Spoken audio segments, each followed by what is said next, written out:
خديجة لطفي، رئيسة الجمعية المحمدية للتضامن والتنمية البشرية بطبيعة الحال المحمدية.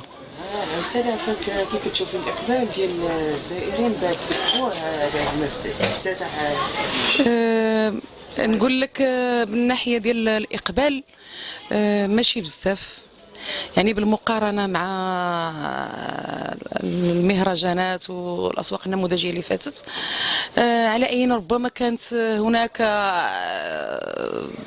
يعني تدارك ديال الوقت وهذا. المهم على العموم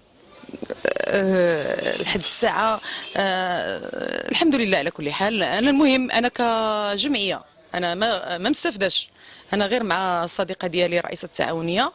الارتسامات ديالي اللي كنشوف كاين أن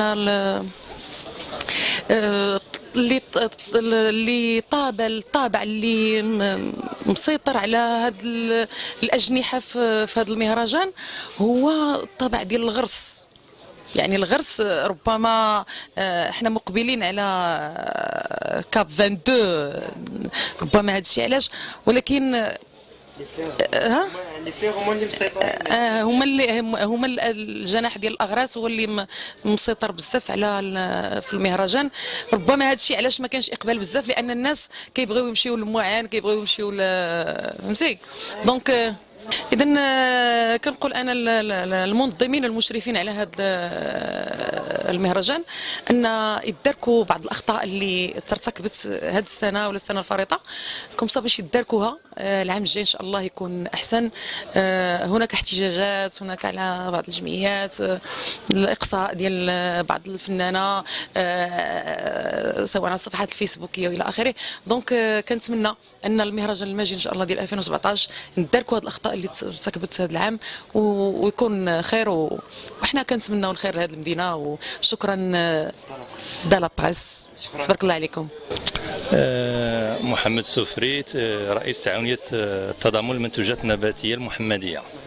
إذا داز تقريبا أسبوع بعد الافتتاح ديال المعرض، كيفاش كان الزوار ديال المعرض في هذا الأسبوع؟ الصراحة هاد الأيامات اللي دازو مزيانين، الزوار يعني مزيانين. في العشية تيكون إقبال، وبعد المغرب تيكون إقبال كثير صراحة. كاين شويه ديال المبيعات ولا؟ لا الحمد لله، لا كان المبيعات مزيانة على المبيعات مقارنة. شكرا سيدي. الحديقي محمد ما مكلف الأغراس. نعم. أين جمعية؟ جمعية فضاء مدينة الزهور في المحمدية. محمدية. إذا الابتسامة ديالكم حول المعرض من النهار الأول اللي بدا اليومين هذا، يعني حول المبيعات، حول الناس واش كاين شي إقبال ولا لا؟ المبيعات بالنسبة للمبيعات حيت كاين دابا الناس غير السياح وداك الشيء، المهم داك الشيء شوية البيع ناقص شوية، ماشي بالمقارنه ملي كيكونوا لي كليون ديال المدينه وداك الشيء. بالنسبه لهاد الورود كيبغيو الناس ديال المدينه، سمعتيني، ملي كيكونوا على ليترونجي كيجيو يشوفوا داك الشيء قال لك اللي ما شري يتنزه. اذا كيفاش كتشوف التنظيم ديال هذا السنه؟ التنظيم من ناحيه التنظيم مزيان. لا داك الشيء مزيان على احسن ما يرام. كل شيء داك الشيء اللي بغيناه كاين، موفرين لنا الماء باش نسقيو، موفرين الامن وكل شيء، داك الشيء مزيان. شكرا. لا شكرا.